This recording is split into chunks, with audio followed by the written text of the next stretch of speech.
acuerdo con especialistas, durante este periodo electoral se han registrado 21 aspirantes a una candidatura asesinados sin importar partido político, género o entidad federativa.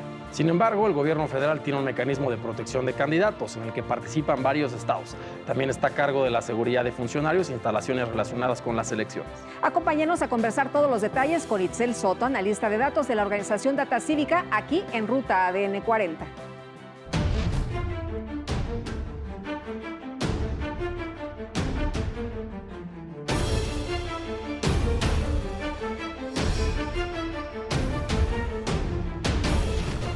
Itzel, muchas gracias por estar con nosotros. Bienvenida. Gracias, un placer.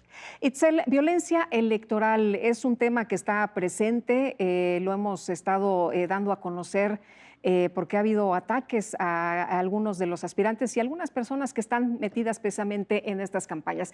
¿Cuál es el estudio que ustedes tienen de 2018? ¿Por qué están documentando? ¿Cuál es el objetivo y qué es lo que han encontrado? Sí, tenemos una base de datos que nutrimos a partir de noticias en periódicos. Con un código seleccionamos como automáticamente las noticias que tienen un conjunto de palabras que nos hablan de violencia política criminal, que es violencia extrema, asesinatos, secuestros, atentados en contra de candidatos, pero también de funcionarios ya electos. Y desde 2018 a 24 de febrero llevamos contabilizados más de 1,700 víctimas de violencia política extrema. Lo que hemos encontrado sobre todo es que aumenta mucho la violencia justo cuando hay elecciones a nivel municipal, cuando se están eligiendo cargos a nivel municipal, por ejemplo, alcaldías, síndicos, presidencias municipales, es cuando aumenta la violencia. Por eso 2018 fue bastante violento, 2021, y ahora lamentablemente también vemos que justo este año pinta para ser bastante violento, lamentablemente. Ser político en México, entonces, pues, también es peligroso. Lo que observamos es justamente que hay niveles de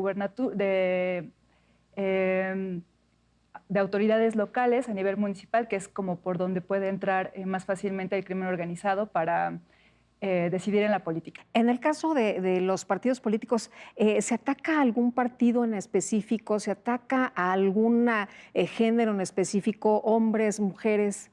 Sí, eso es súper interesante porque si lo vemos como a nivel de funcionarios ya electos, pues obviamente Morena tiene más víctimas registradas, pero si solo lo medimos en cuanto a personas integrantes de partido, militantes de partido, candidatos, precandidatos, vemos que no hay como tal una tendencia a que a un partido esté siendo más atacado, sino que también diferentes partidos tienen víctimas, todos los partidos tienen víctimas y no hay como tal un partido que esté siendo más atacado. A veces hemos encontrado que puede tener más que ver el partido, por ejemplo, que es oposición en la entidad federativa, ¿no?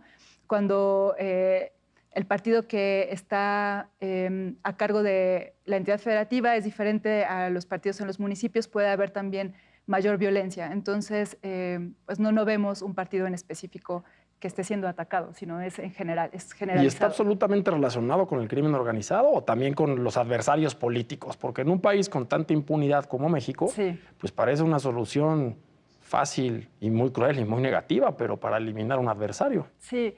Es difícil distinguir entre el tipo de, bueno, cuando es un evento violento por parte del crimen organizado y cuando es, por ejemplo, por algún otro partido político o por intereses, por ejemplo, de pelea de tierras, etc. Pero lo que hacemos nosotras para medir este tipo de ataques es tener como un proxy de lo que pensamos son ataques del crimen organizado. Por ejemplo, cuando hay cierto uso de armas, por ejemplo, que usa normalmente el crimen organizado, o cuando se exponen los cuerpos, o cuando los cuerpos son torturados, maniatados, es cuando lo contabilizamos como que fue el crimen organizado el que hizo el evento, ¿no? Violento. Entonces, no lo podemos saber a ciencia cierta, no solo en el 9% de nuestra base de datos, en las notas se dice que el grupo de la delincuencia organizada estuvo inmiscuido.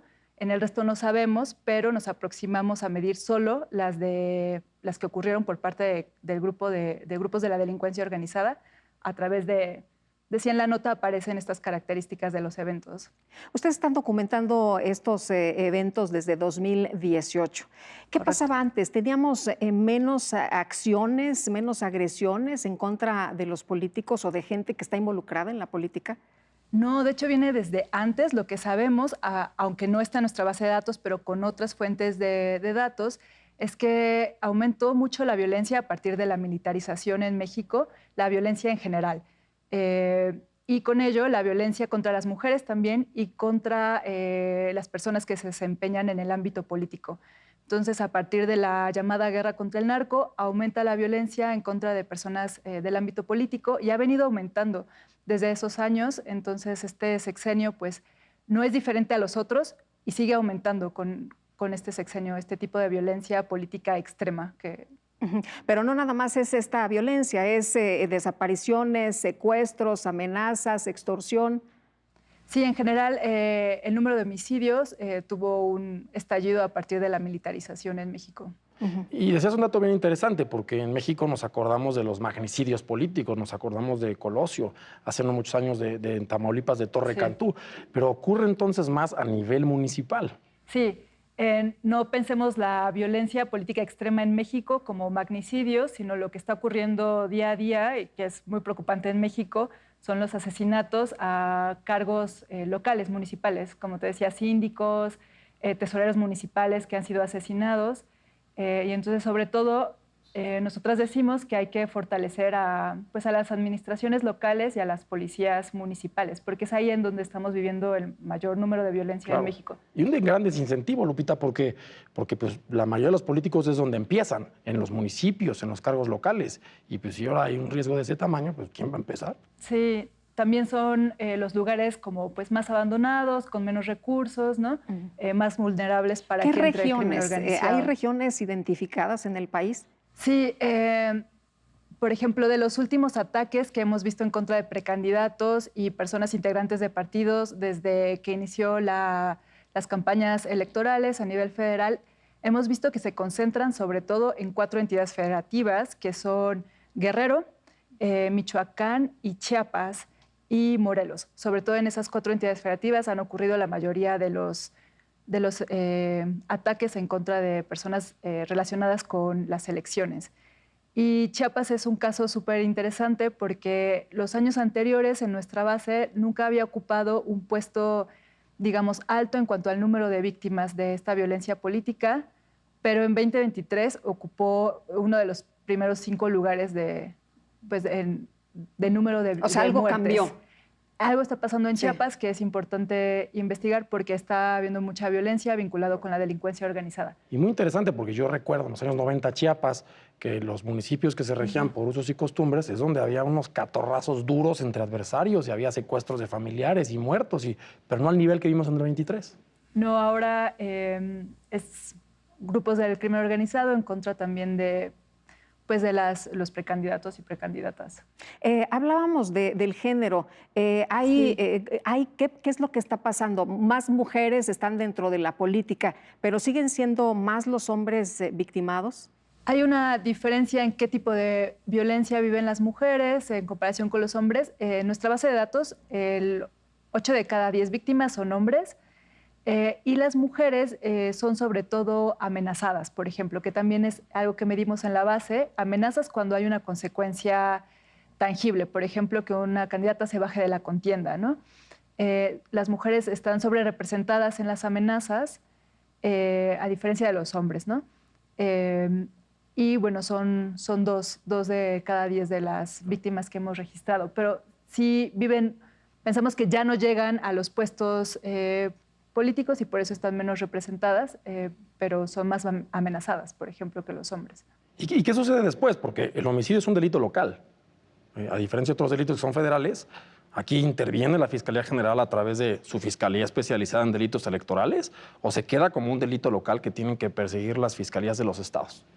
Esa parte en la investigación, digamos que la tenemos pendiente y nos gustaría mucho hacerla, que es investigar qué ha pasado con esos casos, ¿no? Como si en todos los casos se han abierto carpetas de investigación, etcétera, y es algo a lo que pues, todavía no sabemos qué ha pasado después, ¿no? Pero sí sabemos que hay efectos en cuanto al nivel de participación, como Claro. la violencia disminuye la participación el día de la jornada electoral, pero también aumenta las dificultades que tiene el INE de organizar las elecciones, ¿no? Hay más sustituciones de funcionarios de casilla, etcétera. Entonces implica un riesgo, bueno, un reto mayor y mayores dificultades para hacer las elecciones. Claro. Hoy hay mecanismos de acompañamiento a los candidatos, hay mecanismos para que se proteja precisamente a quienes son aspirantes. ¿Esto funciona?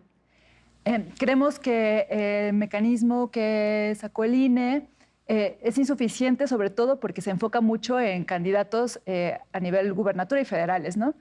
Pero no a nivel municipal. Entonces Claro. queda poco claro qué está pasando y qué se va a hacer para proteger a los candidatos y precandidatos a nivel local. Entonces creemos que es insuficiente, pero sobre todo por eso llamamos a poner como el ojo y a proteger a los gobiernos locales. Vamos a ver qué dicen las redes sociales al respecto.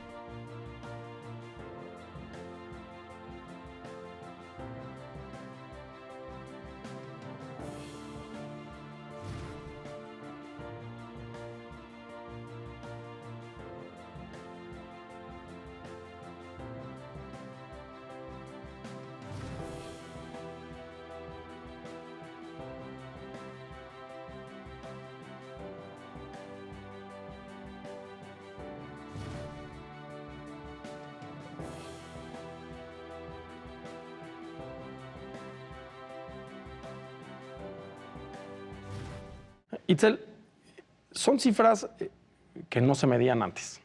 Son casos que palpamos a flor de piel todos los días quienes vamos a ir a votar en las elecciones. Evidentemente no queremos que suceda, pero es un hecho que está sucediendo a nivel nacional. Ser político, ser política es más peligroso. Pero este esfuerzo que tú estás haciendo también es muy útil para la autoridad, para saber y definir qué es lo que tienen que hacer para que esto no suceda. Sí, sobre todo llamamos a que se vote, ¿no? Que esto no desincentive la participación y a que se utilicen los datos. Por ejemplo, podemos hacer bastante pues, políticas a partir de los datos que tenemos, que son públicos, totalmente gratuitos, porque hay otras mediciones que no son gratuitas. Nosotros ponemos la base de datos a disposición de investigadores periodistas y la pueden descargar de la página de Votar Entre Balas de Data Cívica. Lo buscan así en Google y aparece la página de internet. Cuando hay miedo no hay democracia, Itzel. El miedo y la violencia política, como les decía, puede tener repercusiones en la participación, ¿no? Entonces, por eso, esto, sin embargo, está focalizado en algunas entidades, en algunos municipios del país y, sobre todo, llamamos pues, a votar y a hacer uso de nuestro derecho, ¿no? Como ciudadanos de decidir. ¿Cómo ustedes determinaron que se tenía que documentar esta información? Porque, bueno, pues se han hecho algunos estudios de diferentes aspectos, en los políticos, los económicos, en fin, pero ustedes se enfocaron en este. ¿Por qué?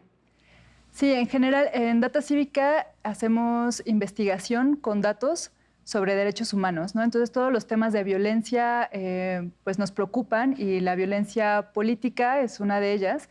Entonces, al ver que no había suficientes fuentes de información públicas, gratuitas y completas sobre esto, nos parecía que pues, era algo que se podía como olvidar más fácilmente. Y algo muy interesante que hemos encontrado en la base y no les había contado es que si bien aumentan este tipo de violencia antes de las elecciones, también la estamos viviendo fuera de los periodos electorales. Y es algo que gracias a esta base de datos hemos encontrado, ¿no? Después de que ya son electos y toman posesión los candidatos y candidatas, también han sido asesinados, secuestrados, una vez ya ejerciendo el cargo, ¿no? O funcionarios cercanos al gabinete de los presidentes municipales son atacados. Entonces, esta violencia, si bien en los medios, aumenta mucho el reporte cerca de las elecciones, no es propio únicamente de los meses alrededor de las elecciones, no. Y eso es algo que vemos con la base de datos.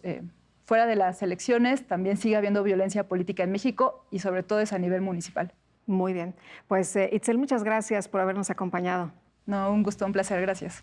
Y muchas gracias también a usted. Nos vemos la próxima y que la pasen todos muy bien.